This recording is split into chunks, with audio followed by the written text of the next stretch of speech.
In 1980, Ronald Reagan became the 40th President of the United States after a tight race with Jimmy Carter. When Mr. Carter or Mr. Mondale say they simply cannot balance the budget, Reagan's gift for public speaking would eventually earn him the title, the Great Communicator. I say, stand aside because we can and we will. A major legacy of Reagan's presidency was his impact on defense and foreign policy. We've learned by now that it isn't weakness that keeps the peace, it's strength. Our foreign policy has been based on the fear of not being liked. Well, it's nice to be liked, but it's more important to be respected. Reagan was a staunch anti-communist who called the Soviet Union an evil empire. He felt threatened by the Soviet Union, which had 3 times as many missiles as the United States and more powerful nuclear warheads. Reagan asked Congress to approve a new missile system, the MX missile. President Reagan took a major defeat tonight as the future of the MX missile went on the line in the House of Representatives. After Congress voted down the system 3 times, Reagan began to look for a technology that could defend the United States against missiles instead. The answer seemed to lie with Dr. Edward Teller, the inventor of the hydrogen bomb. Teller proposed designing a laser weapon that could shoot down missiles from outer space before they ever reached the United States. Reagan, who wanted to protect the United States from the threat of nuclear missiles, immediately liked the idea. He quickly announced his plans for what he called the Strategic Defense Initiative, or SDI. Critics dubbed the system Star Wars.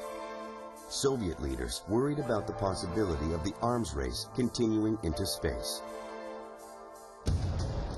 Meanwhile, the Soviet Union had deployed intermediate-range missiles aimed at American allies in Western Europe. Officials at the North American Treaty Organization, NATO, responded by asking the United States to put cruise missiles and Pershing missiles in Europe. The European peace movement opposed this plan, however. The United States offered the Soviets what Reagan officials called the zero option. In this plan, no cruise or Pershing missiles would be deployed as long as the Soviet Union agreed to withdraw all its intermediate-range missiles. But Soviet leaders were unwilling to trade their missiles that were in place for American missiles they did not think would ever arrive. The Soviets were convinced that Europe's leaders would not allow the United States to place the missiles. They were wrong. NATO governments in Europe welcomed the American missiles. Now American missiles could reach the Soviet Union, but Soviet missiles could not reach the United States. Litinsky, can you tell us, did you walk out? It's all over. The Soviets broke off arms control talks. During which we have stated that the present round of the negotiations is discontinued. At about this time, a new leader, Mikhail Gorbachev, took power in the Soviet Union.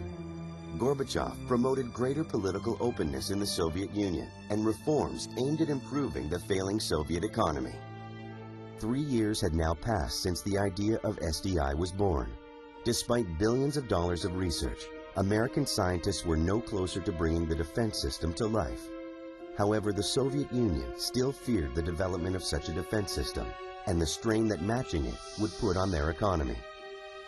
Gorbachev decided his country could not afford it. Gorbachev and Reagan met in Iceland. Mr. President. There, Gorbachev agreed to remove the Soviet intermediate-range missiles from Europe in exchange for the Americans pulling out the cruise and Pershing missiles. Reagan decided to raise the stakes. He suggested getting rid of intercontinental ballistic missiles altogether. Gorbachev was reluctant to agree. After all, these intercontinental missiles were the Soviet Union's greatest strength. He countered with another dramatic offer. He would agree to complete disarmament by the year 2000 if Reagan would limit SDI to laboratory testing. In essence, the proposal meant the destruction of Reagan's dream of an SDI system, since it would be impossible to test the shooting down of missiles in a lab. We're in agreement, sir! To Gorbachev, it was all or nothing. To Reagan, this meant it would have to be nothing. I realize some Americans may be asking tonight, why not accept Mr. Gorbachev's demand? Why not give up SDI for this agreement? Well, the answer, my friends, is simple. SDI is what brought the Soviets back to arms control talks at Geneva and Iceland. SDI is the key to a world without nuclear weapons. The president. Reagan's position put Gorbachev in a bind. He felt he had to cut Soviet military spending in order to raise the standard of living in his country. The Soviet leader decided the time had come for both countries to get rid of all their intermediate missiles. In 1987, 6 years after Reagan first proposed the zero option, the United States and the Soviet Union signed a treaty agreeing to remove their intermediate missiles from Europe. For the first time in history, the language of arms control was replaced by arms reduction, the complete elimination of an entire class of U.S. and Soviet nuclear missiles. After the historic agreement, Gorbachev and his wife dined with the Reagans at the White House. The following spring, President Reagan returned Gorbachev's visit. The two men walked around Moscow, seemingly enjoying each other's company. You still think you're in an evil empire, Mr. President? Why not? I was talking about another time and another era. In 1988, as Reagan approached the end of his presidency, Gorbachev came back to the United States to address the United Nations. Today I can report to you that the Soviet Union has taken a decision to reduce its armed forces. Within the next 2 years, their numerical strength will be reduced by 500,000 men. Gorbachev also promised to remove 6 tank divisions from their positions in Eastern Europe.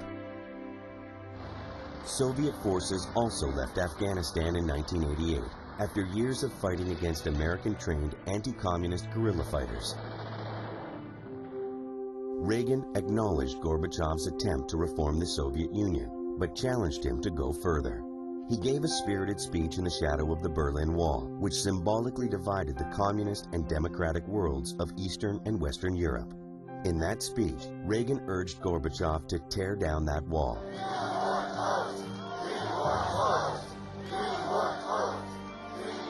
Just 2 years later, in 1989, communist governments began to collapse in Eastern Europe, and the Berlin Wall was indeed torn down. By 1991, communists had lost power throughout Eastern Europe, and communists had been ousted from power in the Soviet Union, which had broken up into 15 different republics. Reagan's dream of an anti-missile system was never realized, but Reagan and his policies had helped put an end to the Cold War and the threat of nuclear war. And they helped convert the Soviet Union from a bitter enemy into a peaceful friend.